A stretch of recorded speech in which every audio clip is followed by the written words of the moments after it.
شرک صرف بت پوجنا نہیں ہے، اپنے نفس اپنی خواہشات کی پوجا بھی شرک ہے۔ ارشاد باری تعالیٰ ہے، اے نبی کیا آپ نے دیکھا اس شخص کو جس نے اپنی خواہش نفس کو اپنا معبود بنا لیا، الہ بنا لیا؟ کیا آپ ایسے شخص کا ذمہ لیں گے؟ یہ بات اچھی طرح ذہن نشین کر لیجئے کہ مسلمان بھی مشرک ہو سکتا ہے۔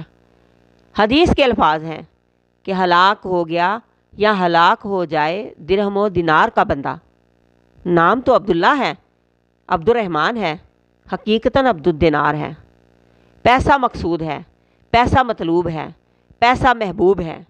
پیسہ اتنا محبوب ہے کہ خیال ہی نہیں کہ حرام سے آ رہا ہے یا ناجائز سے آ رہا ہے، کوئی فرق ہی نہیں پڑ رہا، بس خواہشات پوری ہونی چاہیے۔